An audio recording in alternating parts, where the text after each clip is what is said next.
Hello everyone, welcome back to the Ultimate Fighting Casuals. So we've got a little bit of a different video today. We're going to talk about a fighter in specific, Israel Adesanya. Now, he's got a massive fight coming out this weekend, which we are absolutely buzzing for, Matt. I mean, look, I think this guy's going to be an absolute superstar, and I think there's so much to say here. I really do think there's a lot to talk about of Adesanya, just his technical ability, his superstar level, who he's got to fight, where he's going to end up. We're just in general going to be like discussing everything and just talking about why we think Israel Adesanya is going to be the next superstar of the UFC.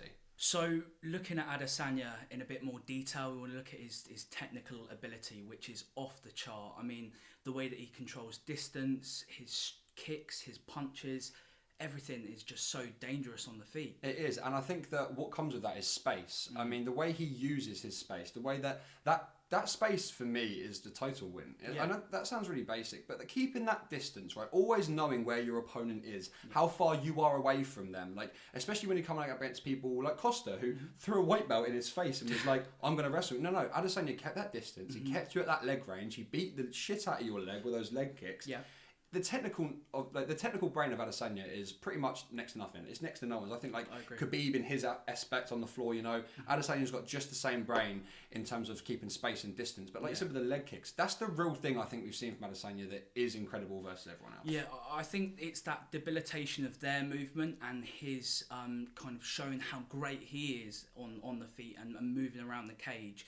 The fact that he'll just kind of pop at you and move and pop at you and move and set something up just isn't really there. Yeah, we spoke about that, didn't we? So how he'll like sort of almost chess in a way, like 4 moves beforehand, he'll already sort of be there, or he'll put you in a position using that space, the leg kicks and the timing and stuff to get you somewhere where he wants you to be in a couple of minutes' time. Yeah. I think he's very good at being ahead of fighters like that, such as like Romero and Costa. I know the Romero fight wasn't too great, but like that's similar to how, to touch on to Jan as well, I see them as similar fighters to Costa and Romero in that way. I think just Adesanya's technical ability is too far ahead of those. I think that's what separates him from the rest in his division, because I just think like he's just too far ahead in that way. Yeah, I think you've got to look at what he's looking to get you to do, which is commit. He wants you to commit to a firefight. Look at Robert Whittaker. Yeah. That is the perfect example of him using range, getting somebody to step into that distance that is so dangerous. The way he turns through his hip and is able to get power on the lead hook is like nobody else, especially for the size of his frame. It's unbelievable. But if you don't want to come at him and engage with him, then you can do what Romero did and just stand and get kicked in the leg until you can't walk and lose the fight and then get cut from the UFC. So you make the choice, but Adesanya is the nuts. So Adesanya is on a 20-fight win streak with 15 KOs out of that. I mean, that is pretty crazy, isn't it? I mean, that's ludicrous. He's going up to 205 to fight Jan Blachowicz, at 205 for the double belt champ. I mean, I think he's going to be a double belt champ come Sunday. I think he's absolutely going to win this. I think that Izzy has sort of proven to beat Jan's style, and that isn't because Jan isn't an individual fighter. He's obviously got his own style and his own great things, but just looking at it overall, I think that Izzy has beaten the Costa, the Romero, the brute and brunt force that I'll come at you with this fist and I'm going to knock you out. I think Izzy has just proven to be beyond that. That isn't even really a thing that I'm afraid of. No. Like, if I'm looking at Stipe and Ngannou, like, whatever you said about their technical ability, I'm saying, you know, Ngannou's got that massive hand, he could knock him out. You don't really have that fear when a fighter faces Izzy, do you? No, it's because he's just not there to be hit. His way of controlling his frame and framing himself, just to think that he's there and then all of a sudden you commit and he's just gone. And before you know it, you're on the floor. I think that's spot on. I mean, just to say it like that, he is literally not there to be hit. He's just not there. When the punches are literally thrown, he's almost just not even there. He's so quick, he's so already out the way. Again, linking back to what I said earlier, I think he always ends up being a few steps ahead. I think that's where, no matter how much of a good fighter Jan can be, I just don't think he has the technical ability to keep up with Adesanya in the ring. I think once we get to that second, third round, I think there's a really good chance this goes all the way. I agree. Yeah, I think that Adesanya will want to take it longer. He's touched on not wanting to put that much weight on to stay loose and quick, and I think we're going to see the speed advantage pay dividends.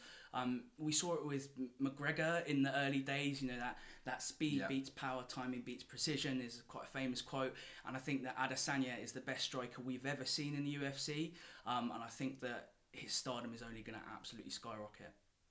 So, looking at the superstardom and more outside of the cage for Adesanya, because I think things are going to get really exciting, and I think he can take MMA forward in a big way. Me too, mate. And I think that, especially moving into like 2021, 2022, away from coronavirus, where, you know, people can't be in the arenas and stuff like that, that is going to add a massive aspect back to the UFC. And I think Adesanya's built up not only just a massive fan base, but, and his own actual fans, but just across the whole MMA like platform sort of community. Yeah. I don't really think that many people dislike him. He's on the face of UFC 4. We were just saying, sort of, Masvidal's on the face of that. You go to a Masvidal Instagram, anything he's involved in, it's controversial. It's 50-50 with opinions.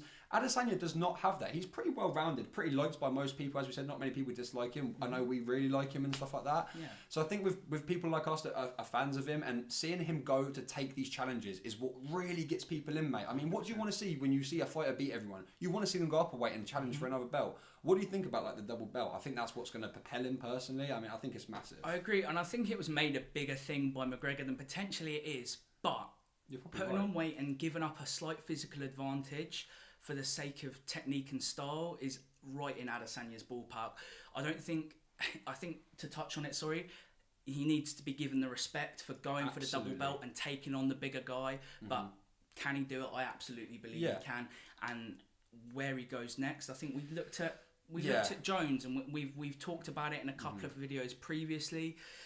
I think it's difficult for that fight to happen. Yeah, really difficult, mate. I think you summed it up perfectly. I don't think we really have an answer for this. We're gonna. I know this section when I'm editing is going to be, oh my god, I'm an error and bloody pick a point, because we don't really know. I think that for me, look, he has to chase Jones if he wants that fight now. If he wants that fight, he realistically has to be on that I'm chasing Jones journey. It has to be in the back of his head, right?